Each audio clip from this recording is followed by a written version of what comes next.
하나님께서 저와 여러분들을 이 자리로 부르셨습니다.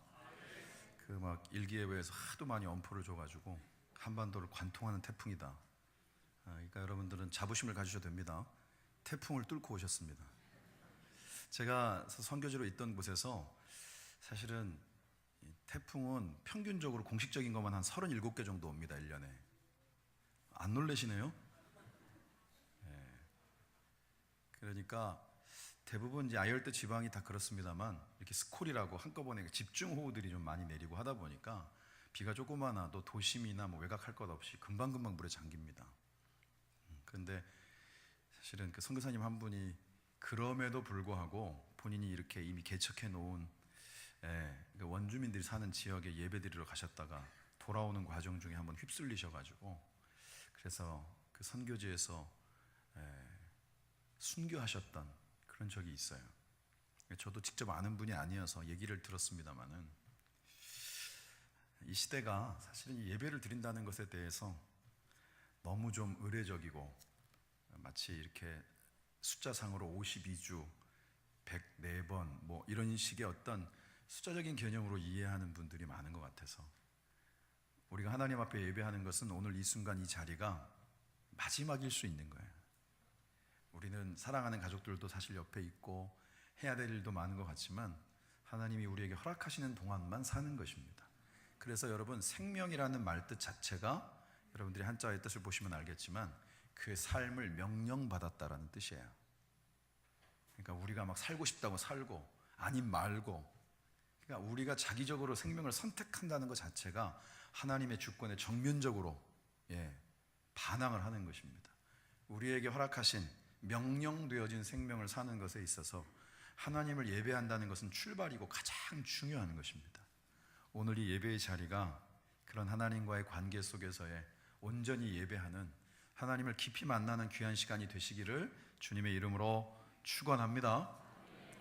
여러분들은 누구랑 좀 문제가 생기면 어떻게 푸십니까? 세상 사람들은 술 한잔하고 푼다 그러는데 그러면 풀리긴 하나요?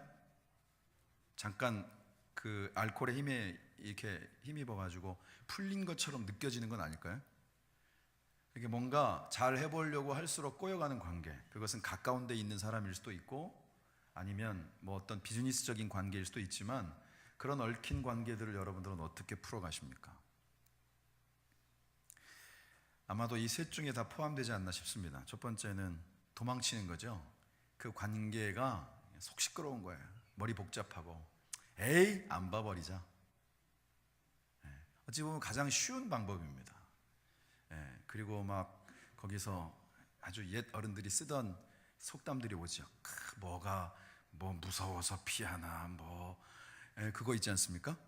아침부터 언급할 만한 단어는 아니어서 그러니까 그 문제 현장들 관계들을 아예 벗어난 것들 사실 이런 방법들도 많이 선택합니다. 요즘 같은 경우에는 그 자꾸 막 자기만의 세상으로 들어가죠.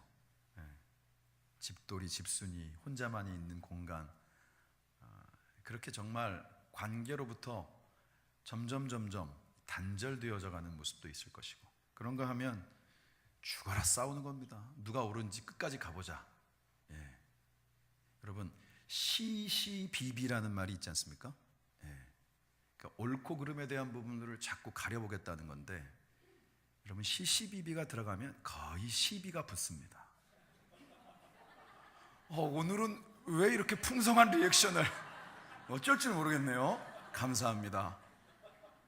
이게 뭔가 풀어가는 것에 있어서 항상 분명히 나는 원칙과 기준들을 가지고 굉장히 합리적이고 이성적인 방법들로 풀어간다라고 생각을 하는데 그건 내 생각이고 내 입장인 것이고 상대방은 전혀 그렇게 받아들이지 않는다는 겁니다.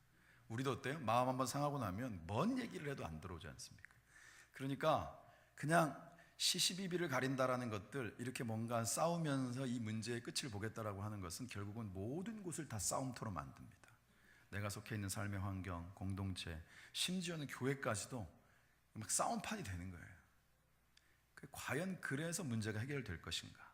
그런데 이제 오늘 우리에게 예수님께서 보여주시는 가장 분명한 해법은 뭐냐? 역시 인간의 막힌 담을 허물 수 있는 것은 예수 그리스도를 통한 용서이다 라고 말씀하는 거예요. 여러분, 용서라는 말이 분명히 국어사전에도 있고 그 뜻에 대해서 많은 분들이 해석을 합니다만 굉장히 뭔가 어마어마한 것이 되어서 인격적인 어떤 경지에 이른 사람만이 할 수 있는 것처럼 생각하는데, 성경을 통해서 예수님이 우리에게 말씀하시는 것은 주님 정도의 수준이 아니면 못하는 일들을 말씀하고 계시지 않습니다. 이 땅 가운데 예수님이 인간의 몸을 입고 오신 가장 중요한 이유는 그분처럼 살기를 원하신 거예요. 야, 나 봤지? 나 이 정도야. 너희들은 이 정도는 돼야 뭘 따라오는 거야 라고 하는 것을 보여주시기 위한 게 아니라, 인간의 몸을 입고 철저하게 낮아지신 그 하나님의 모습으로 30년 동안 성경엔 단 몇 줄 나와 있지도 않은 공생애를 위한 준비의 삶을 사셨던 것은, 인간의 몸을 입고 산다라는 것이 그 가운데 느끼는 희노애락이 어떤 것인가를 그분이 몸소 다 경험하시고, 그러면서 우리에게 3년의 공생애를 통하여서 말씀하신 것이기 때문에, 그것은 저와 여러분들을 통해서 꼭 이루어가기를 원하시는 주님의 분명한 뜻인 줄 믿습니다. 예수님이 대단한 분이라고 제가 이미 금요 철야 예배할 때 나눴어요. 왜 그렇게 생각했냐면 대단한 분입니다. 자기랑 같이 다녔던 이른바 제자들, 가까이에 있었던 아주 지척에 있었던 보좌진들, 거의 3년 가까이를 동가숙 서가식 하면서 같이 지냈잖아요. 근데 예수님은 다 아셨어요. 누가 자기를 팔지. 그리고 그렇게 이렇게 뭔가 이렇게 다혈질적인 AB형으로 추론되어지는 베드로처럼 걱정 마십시오, 제가 있습니다, 막 이런 사람들이 마지막까지 막 칼 빼들고 싸웠던 그의 모습이 나중엔 예수님을 부인하며 저주하게 될 것도 아셨어요. 그런가 하면 예수님 잡으러 올 때 순식간에 다 도망가죠. 성경에는 좀 그걸 너무 적나라하게 표현해요. 옛날에 이 통짜로 이렇게 옷인지 아니면 침낭인지 모르는 그런 어떤 이 천들을 걸치고 다녔는데, 그 옷도 챙겨 입지 못하고 냅다 주랭랑을 한 사람이 있다. 성경에 다행히 그 이름이 안 나와 있어서 그렇지. 근데 예수님은 그걸 다 알고 계셨어요. 그런데 여러분, 여기서 어떻게 이걸 다 아시면서도 3년 동안 바로 그 인물들과 같이 계실 수 있습니까? 이건 정말 제가 가지고 있는 이런 이 밴댕이 소갈딱지 같은 마음으로는 상상이 안 되는 일이에요. 누가 나를 배반할지 뻔히 알고 뒤통수 칠지도 알고 어떻게 나를 팽할지도 아는데,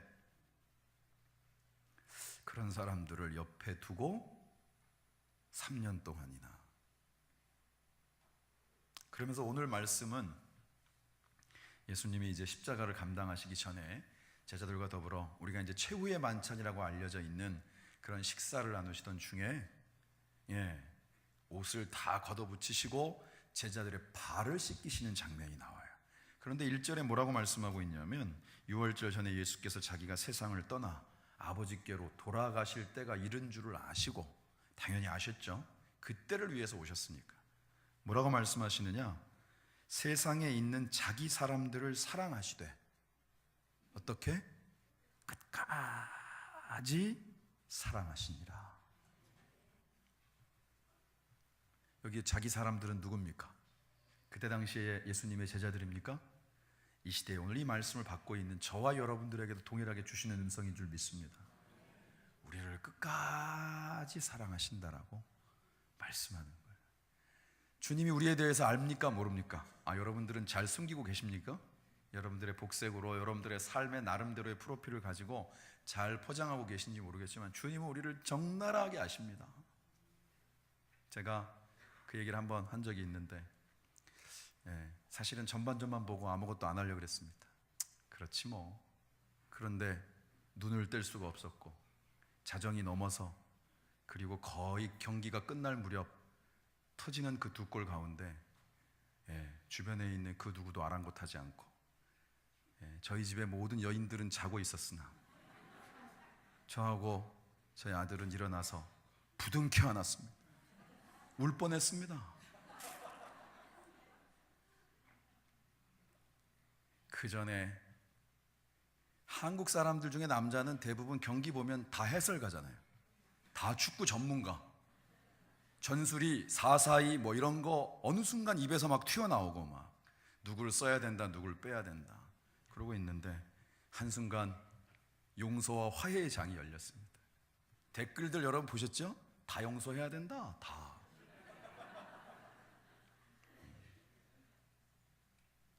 그런데 가만히 생각해 보면 하나님의 우리 한국인들을 향해서 주신 심성이라고 하는 것이 용서의 체질화되어 있어요. 막 진짜 너 진짜 잡히기만 해봐 막 이러다가도 막상 어느 순간에 본인 가운데 어떤 하나의 계기들이 주어지면 또 금방 다 용서해 줍니다. 그래서 하나님 보시기에는 이 마지막 때에 한국을 사용하시는 게 틀림없을 것 같아요. 그런데 가만히 생각을 해보니 부끄럽기가 그지없는 거예요. 결국 골 넣어서 그런 거잖아요. 저도 그랬습니다. 독일을 이겼기 때문에 그런 거잖아요, 사실. 그런데 오늘 성경의 말씀은 그런 뭔가 이유와 전제가 있는 것이 아니고 도대체 얘들이 나랑 이렇게 오랫동안 같이 있으면서도 이 정도밖에 안 되나? 라고 싶을 정도의 그 정도의 어떤 인격적인 수준을 갖고 있음에도 불구하고 그걸 다 아심에도 불구하고 그들을 끝까지 품으시는 거예요. 예수님은 왜 제자들의 발을 씻기셨을까? 이유는 간단합니다. 본인이 이 땅 가운데 오신 이유, 그리고 마지막까지 자기 곁에 있었던 이들을 향하여서 끊임없는 애정을 요즘 아이들 표현으로 뿜뿜하시기 위해서 기꺼이 그 발을 씻겨주신 거예요. 여러분들 얘기 많이 들어보셨죠? 그때 당시에 발을 씻긴다라는 건 종들만 하는 것이다. 그것도 이렇게 입구에 있는 데에서 주인을 포함해가지고 손님들이 오면 그 지역이 건조하니까 발에 먼지도 많이 묻고 그래서 그때부터 발을 씻겨서 먼지 없이 들어가도록 하는 역할을 감당했던 그 종들의 몫이었던 것을 만왕의 왕이 되시고 모든 열방으로부터 예배를 받으셔야 될 분이 옷을 걷어붙이고 제자들의 발 하나하나를 씻기고 계셨다라는 거예요. 여러분, 이거는 우리가 너무 이 장면을 낭만적으로 봐서 그렇지 있을 수 있는 일이 아닌 거예요. 그러니까 처음에 베드로가 그렇게 호들갑을 떠는 겁니다. 안 됩니다. 있을 수 없는 일입니다. 그래? 그럼 너랑 나랑 상관없어. 그러니까 그러면 다 씻어 주십시오. AB형이 틀림없습니다.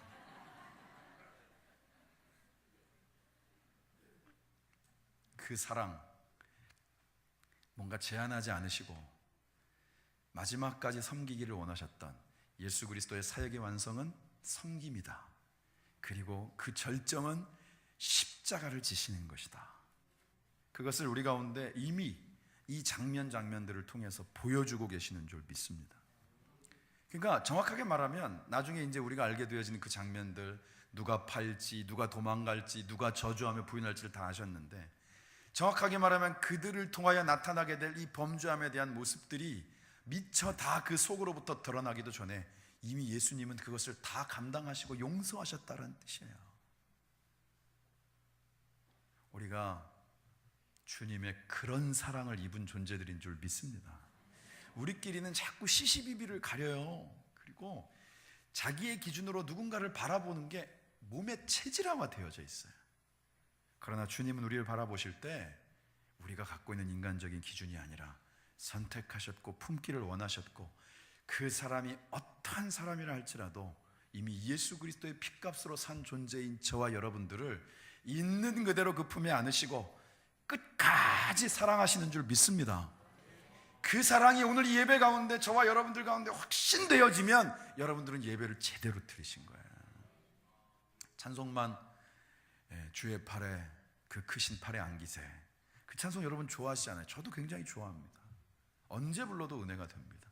그런데 그 의미는 언제든지 그 품에 안길 수 있는, 우리를 제한하지 않으시고 있는 모습 그대로를 품으시겠다라고 작정하신 그 주님을 마음속에 확신할 때 안길 수 있는 거지, 동방예의지국의 대한민국 국민들, 특별히 부천 시민들은 그거 잘 못합니다. 경우가 있지, 면이 있지, 내가 가지고 있는 기준이 있지. 내가 주님을 향하여서 나의 삶의 모습을 가지고 어찌 그냥 폭 안길 수 있으랴, 이런 생각을 하는 거죠. 여러분, 성경에 굉장히 재미있는 장면이 나옵니다. 요한복음에 보면 베드로가 디베랴 바닷가에 찾아오신 그 주님을 만나고 난 다음에 주님께로부터 새로운 회복의 메시지가 딱 이루어지는데, 여러분 그 순간에 베드로가 물어봤던 내용이 뭔지 아십니까? 언제나 뭐 이렇게 같이 음식 나눌 때면 주님 옆에 안겨 있는 것처럼 푹 안겨 있는 바로 저 사람, 우리는 유추합니다. 요한일 것이라고. 그 사람은 어찌 됩니까? 라고 물어봐요. 사실 그 장면은 그런 걸 물어볼 내용이 아니거든요. 사실 나를 찾아와 주시고 내가 어떻게 주님을 부인하며 떠나와서 낙향하고 여기에서 고기를 잡는 건지 새우를 잡는 건지 이렇게 그냥 곧 빠져 살고 있는지를 너무나도 잘 알고 계시는 주님이 나를 향하여 네가 나를 사랑하느냐, 네가 나를 사랑하느냐, 네가 나를 사랑하느냐 3번 물으시고, 그러면 내 양을 먹이라, 내 양을 치라 말씀하시는 그 정말 한결같은 주님의 사랑을 다시 한번 제대로 경험하고 난 다음인데 뭘 물어봐요? 나보다 훨씬 주님의 사랑을 더 많이 받는 것 같은 쟤는 어떻게 될까요? 사람의 마음속에 그런 게 있다는 거예요. 자꾸 비교해요. 그냥 나를 그대로 안아주시고 내 모습 그대로를 인정해 주시는 주님만 바라보기에 우리는 세상에 속해 있으며 우리의 시선을 빼앗는 일들이 너무 많다는 거예요. 여러분, 비교의식이라는 말이 멋져서 그렇지 맨날 뭔가와 비교하는 거예요.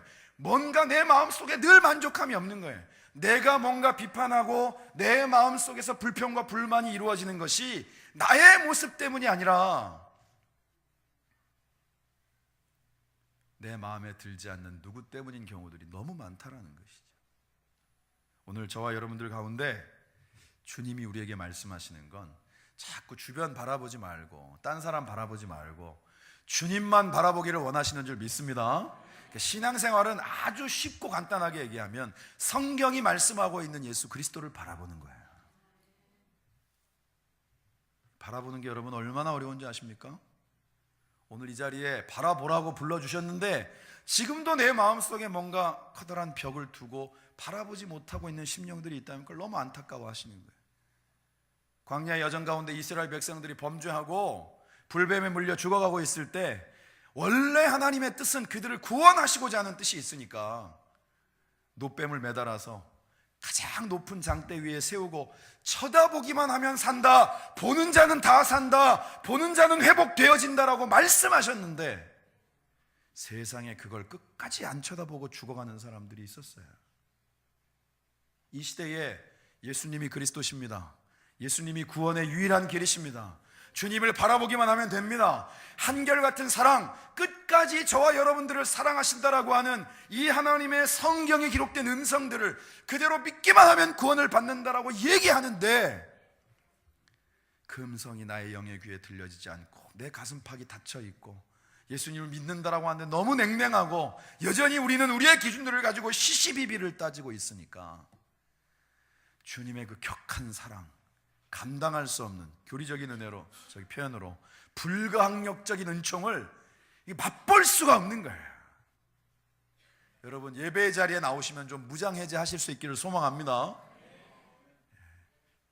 최 목사가 그렇게 긴장하게 생긴 얼굴은 아니잖아요.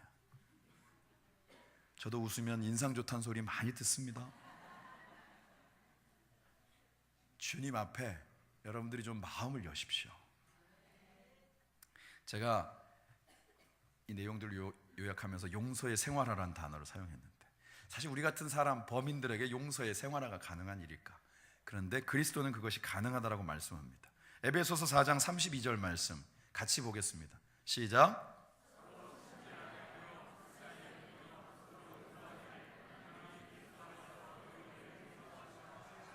아멘. 전제가 있어요. 그리스도 안에서 예수님이 그러셨던 것처럼 주님이 내 안에 같이 살고 계시는 분이다라는 게 확신되어진다면 그 용서 받은 자가 또 그 용서할 수 있음을 말씀하는 거예요.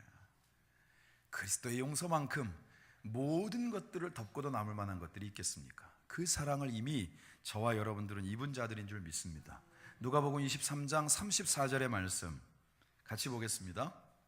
이에 예수께서 이르시되 아버지 저들을 사하여 주옵소서 자기들이 하는 것을 알지 못함이니이다 하시더라. 그들이 그의 옷을 나눠 제비 뽑을세. 주님이 십자가 위에 달려 계심에도 불구하고 여전히 그 메시아를 바라보는, 예수 그리스도를 바라보는 시각들은 자신들이 기준이었기 때문에 낭망하고 절망하고 조롱하고 자기들의 손을 들어서 예수님을 가리키며 지적질하고 있었단 말이에요. 주님이 뭐라고 말씀하시죠? 저들이 뭘 하고 있는지를 모릅니다. 주님 우리를 너무 잘 아시는 거예요. 그러니까 한마디로 말하면 뭐 하는지 모르면서 주님의 뜻과 상관없이 살아가고 있다는 것들마저도 알고 계셨다는 거예요. 그럼에도 우리를 또 품으셨고 주님의 사랑과 은혜 가운데 부르신 줄 믿습니다. 마태복음 18장에 보면 21절부터 그 달란트의 빚진 자 비유가 나옵니다. 여기서 그 화폐의 단위가 하나는 달란트고 하나는 데나리온이에요. 그래서 10,000달란트 빚진 자와 100데나리온을 빚진 자 얘기가 나옵니다. 여러분 달란트라고 하는 단어는 보통 한 34kg, 점 얼마는 빼고 그 정도를 얘기합니다. 금 34kg면 얼마나 될까요? 요즘 시세로. 저는 그쪽 전문가가 아니라서. 그런데 여러분 10,000달란트입니다. 아무도 놀라지 않으시는 거예요. 그러니까 10,000달란트라는 뜻은 뭐냐면 그게 금이 됐던 은이 됐던 우리가 아끼는 보석이 몇 킬로란 얘기입니까? 이 정막은 뭘 의미하는 건지. 한 달란트가 34kg니까 10,000달란트면 막 굉장히 주저주저 하시네요. 그러니까 이거는 우리가 수치를 계산해서 뭐 킬로그램을 따지고 그게 현재 시세로 얼마를 얘기하는 게 아니라 갚을 수 있는 금액이 아니라는 뜻이에요, 여러분. 그게 뭐 웬만한 부를 가지고는 도대체 변제가 되어지지 않는 존재가 뭐냐면 10,000달란트 빚진 자인데 그걸 그냥 쿨하게 면제해 준 거예요. 그런데 가다가 룰루랄라 좋게 가다가 만났는데 자기한테 빚진 자가 있는 거예요. 10,000달란트 빚진 자 빚지는 동안에 본인은 가만히 있었겠습니까? 나름대로 어떻게든 해보려고 하다 보니까 여기저기 빌려준 돈들도 있었는데 그 중에 100데나리온이 나타났어요. 데나리온은 당시에 장정들이 하루 일해서 벌을 수 있는 품삯입니다. 요즘 기준으로 해서 만약에 한 6, 7만 원, 뭐 한 8만 원 막 이렇게 잡는다고 해도 100데나리온이면 바로 그 금액이. 이건 너무 쉽게 나오죠? 1,000만 원이 채 안 되는 금액인 거예요. 그런데 난리를 치는 거예요.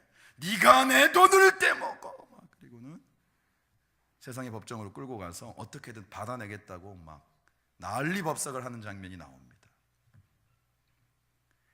근데 이 표현이 요즘 아이들 쓰는 표현으로 왜 이렇게 우픈지 모르겠어요. 웃긴데 슬퍼요. 우리가 하나님의 뜻 가운데에서 예수 그리스도로 말미암아 노임을 받고 구원받은 자로 하나님을 아버지라 부르며 살아갈 수 있는 이 감격이 도대체 이 10,000달란트의 비유처럼 어떻게 뭘수록 갚을 수 있는 게 아닌데 우리가 막 쉬지 않고 하루 종일 찬양을 해도 우리의 가지고 있는 모든 것들을 내어드려도 도대체 이것을 어떻게 갚을 수 있는 것이 아닌데 그런 사랑을 받은 자가 그 사랑과 은혜에 대한 감격은 온데간데 없고 자기한테 잘못한 사람, 자기한테 상처 준 사람, 자기한테 못할 짓을 했다라고 하는 사람들은 도대체 그 머릿속에서 그 가슴팍 가운데 새겨진 상처들이 도대체 씻기워질 줄을 모른다라는 거예요.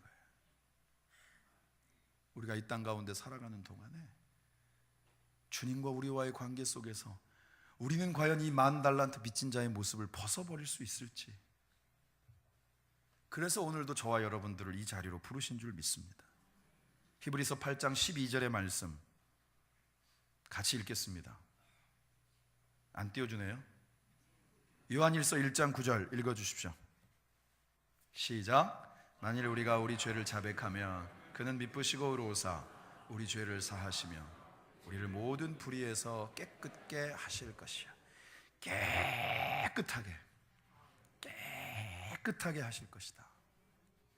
여러분들이 여기 남자분들 중에 뭐 술, 담배 한다고 그거를 주님이 용서 못 하시는 게 아니고 우리가 머릿속에 너무나도 생생히 기억나는 어떤 것 때문에 용서받지 못하는 것들이 없다라는 거예요. 우리가 왜 예배 때마다 2부 예배든 1부 예배든 동일하게 있는 것이 왜 회개의 기도와 죄사함의 선포가 있습니까? 그것은 예배에서 빼놓을 수 없는 것입니다. 우리가 우리의 죄를 고백하면 미쁘시고 한결같다라는 뜻이거든요. 의로우신 그 주님이 우리의 죄를 사하시고 모든 불의에서 우리를 건져주시는, 깨끗게 하시는 주님이신 거예요. 여러분, 이것이 확신되어져야 우리는 예배를 온전히 시작할 수 있는 것입니다. 내가 가지고 있는 윤리의식과 내가 가지고 있는 기준들을 가지고 예수 그리스도의 십자가를 여러분 평가절하시키면 안 되는 거예요. 그렇게 저와 여러분들을 부르셔서 우리가 십자가 그늘 아래 서면, 이사야 43장 25절의 말씀 같이 읽겠습니다. 시작. 나 곧 나는 나를 위하여 내 허물을 도말하는 자니 내 죄를 기억하지 아니하리라. 아멘.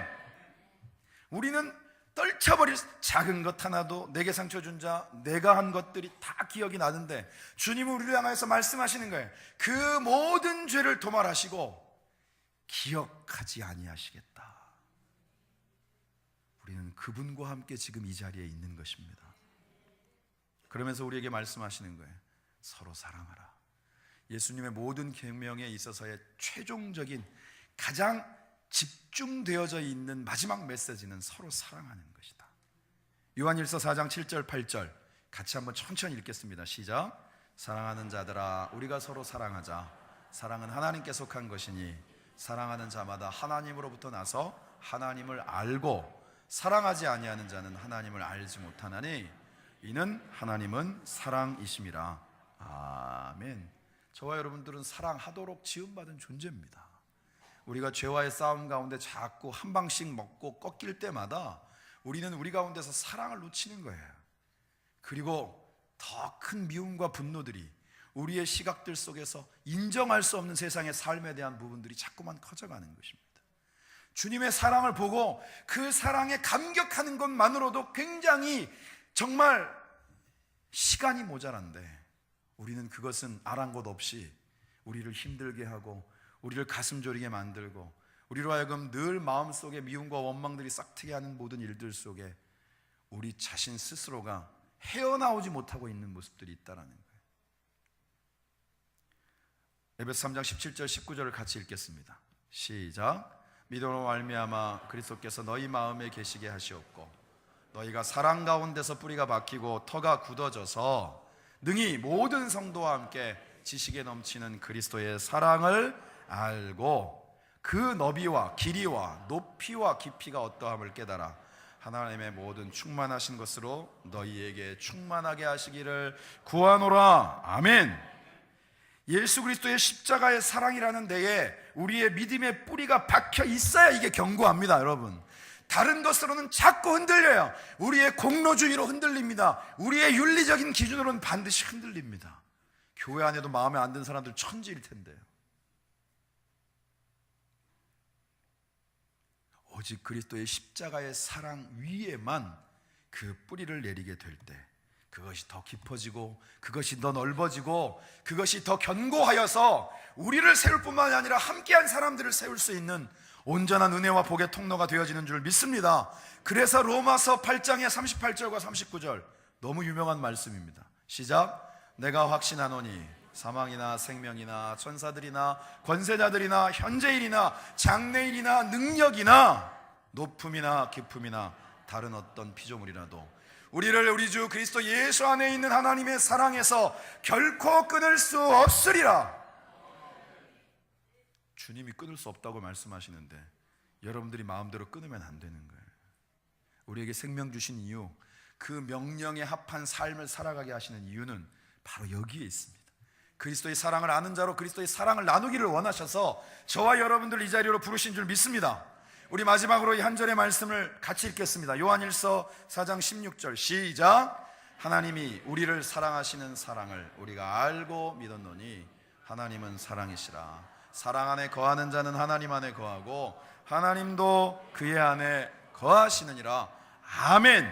쉽게 표현하면 하나님의 사람을 얘기하는데 하나님의 사람은 어떤 사람이냐? 사랑할 줄 아는 사람이라는 거예요. 다른 것이 기준이 아니라는 것입니다. 사랑을 받을 줄도 알고 사랑을 나눌 줄도 알고. 왜 이렇게, 저도 뭐 아빠입니다만 아빠들이 평균적으로 애정 표현을 잘 못하죠? 강력하게 아니라고 손드시는 분들도 있는 걸로 알고 있습니다. 주님의 이름으로 축복합니다. 그런데 다 표현 못하고 어떤 때는 딸을, 아들을 장가 보내고 시집 보내기도 하고 평생을 살아가면서 제대로 그 사랑한다라는 표현을 가장 가까이 있고 혈육들 가운데도 제대로 못 표현할 때도 참 많은 게 우리의 모습인 것 같습니다. 그런데 그런 우리가 감히 누구를 사랑한다니 이게 웬 말입니까?